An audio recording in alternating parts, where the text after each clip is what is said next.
എല്ലാവർക്കും നമസ്കാരം. ഞാൻ ഇന്നിവിടെ സംസാരിക്കാൻ പോകുന്നത് സോഷ്യൽ മീഡിയ ഗുണദോഷങ്ങൾ എന്നതിനെക്കുറിച്ചാണ്. ഇപ്പോഴത്തെ കാലത്ത് ഒരു ആൻഡ്രോയിഡ് ഫോണും അതുപോലെ തന്നെ ഒരു ഇൻ്റർനെറ്റ് കണക്ഷനും ഉണ്ടെങ്കിൽ ഈ ലോകത്തെ തന്നെ കൈക്കീഴാൻ പറ്റുന്ന ഒരു കാലമാണിപ്പോൾ. അപ്പോൾ ആ കാലത്താണ് നമ്മളിപ്പോൾ ജീവിക്കുന്നത്. അപ്പോൾ അതിലേറ്റവും കൂടുതൽ ഉൾപ്പെടുന്ന ഒന്നാണ് സോഷ്യൽ മീഡിയ എന്നത്. സോഷ്യൽ മീഡിയ എന്ന് പറയുമ്പോൾ ഇൻസ്റ്റഗ്രാം, യൂട്യൂബ്, ഫേസ്ബുക്ക് അങ്ങനെ പല സോഷ്യൽ മീഡിയ ആപ്പുകളുമുണ്ട്. ഇതൊന്നും നമുക്കിപ്പോൾ ഒഴിച്ചുകൂടാൻ പറ്റാത്ത ഒന്ന് തന്നെയാണ്. അപ്പോൾ ഇതിന് പല ഗുണങ്ങളുമുണ്ട്, പല ദോഷങ്ങളുമുണ്ട്. അപ്പോൾ ആദ്യം തന്നെ ഇതിൻ്റെ ഗുണം നമുക്ക് നോക്കാം. ഇപ്പോൾ നമ്മൾക്കിപ്പോൾ കൊറോണ കാലത്ത് തന്നെ ഇതിൻ്റെ ഗുണം നമുക്ക് മനസ്സിലായത് തന്നെയാണ്. കൊറോണ കാലത്ത് നമ്മൾ വീട്ടിൽ അടച്ചുപൂട്ടിയിരുന്നപ്പോൾ നമ്മൾ ഏറ്റവും കൂടുതൽ സഹായിച്ചത് സോഷ്യൽ മീഡിയ തന്നെയാണ്.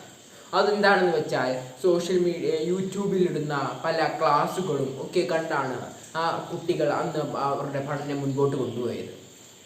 അപ്പോൾ ഈ സോഷ്യൽ മീഡിയ പഠനത്തിനും അതോടൊപ്പം ഉപയോഗിക്കാൻ കഴിയുന്നതാണ്. പിന്നീട് നമുക്കറിയാം സോഷ്യൽ മീഡിയയിലൂടെ പലരുടെയും കഴിവ് അവർ പുറത്തെടുക്കുന്നു എന്നതാണ്. അവർക്ക് പുറത്ത് ആൾക്കാരുടെ മുമ്പിൽ പ്രകടിപ്പിക്കാത്തത് അവർ ഫോണിൽ യൂട്യൂബിലും ഫേസ്ബുക്കിലും ഇൻസ്റ്റഗ്രാമിലും ഒക്കെ ഇട്ട് അവർ പ്രശസ്തമാകുന്നു. അത് തന്നെ വലിയൊരു കാര്യം തന്നെയാണ്. കാരണം അങ്ങനെ ചെയ്യുകയാണെങ്കിൽ അവർക്ക് വലിയ വലിയ പരിപാടികൾക്ക് പോകാനുള്ള അവസരം ലഭിക്കുകയും ചെയ്യുന്നു. അപ്പോൾ ഈ കാര്യം എന്ന് പറയുമ്പോൾ അവരുടെ ഭാവി തന്നെ മാറ്റാൻ സാധ്യതയുള്ള ഒരു കാര്യം തന്നെയാണ്. അപ്പോൾ ഇത് ഏറ്റവും വലിയൊരു ഗുണമായിട്ട് തന്നെ നമുക്ക് സോഷ്യൽ മീഡിയയിൽ കാണാൻ കഴിയും.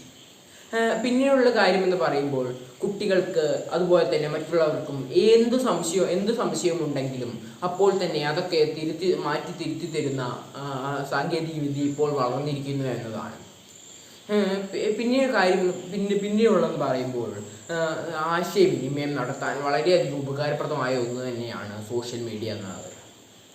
നമ്മുടെ ലോകത്തിലുള്ള ഏത് മുക്കിലും മൂലയുമുള്ള ആൾക്കാരോടും സൗഹൃദ ബന്ധവും അതുപോലെ തന്നെ ആശയവിനിമയം നടത്താൻ ഏറ്റവും കൂടുതൽ സഹായിക്കുന്ന ഒന്ന് തന്നെയാണ് മൊബൈൽ ഫോണുകൾ അതുപോലെ തന്നെ സോഷ്യൽ മീഡിയ എന്നത്.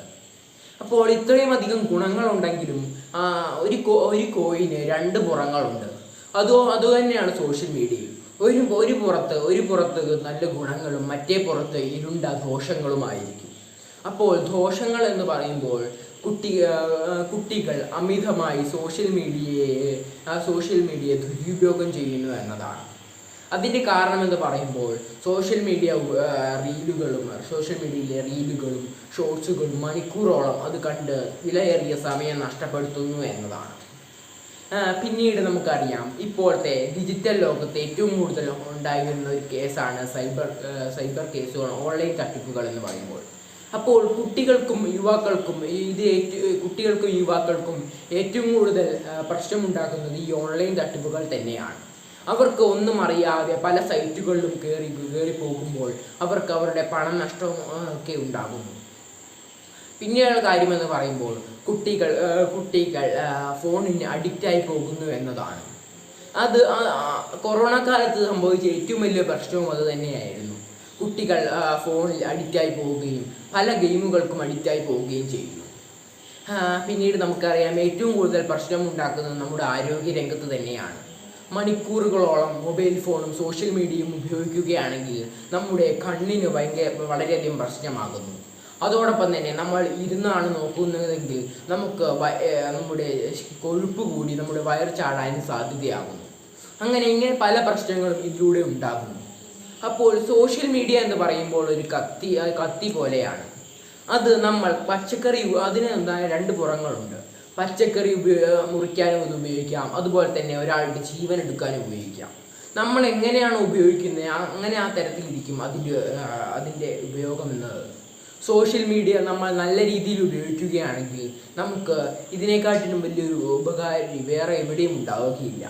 മറിച്ച് നമ്മൾ മോശമായി ഉപയോഗിക്കുകയാണെങ്കിൽ ഇതിനെക്കാട്ടിലും മോശമായൊരു വസ്തു ഈ ലോകത്തുണ്ടാവുകയില്ല. അപ്പോൾ നമ്മൾ എങ്ങനെ ഉപയോഗിക്കുന്നു എന്ന രീതിയിലിരിക്കും ഈ സോഷ്യൽ മീഡിയ ഗുണദോഷങ്ങൾ. അപ്പോൾ ഇത്രയും പറഞ്ഞുകൊണ്ട് ഞാൻ എൻ്റെ പ്രസംഗം നിർത്തുന്നു. നന്ദി.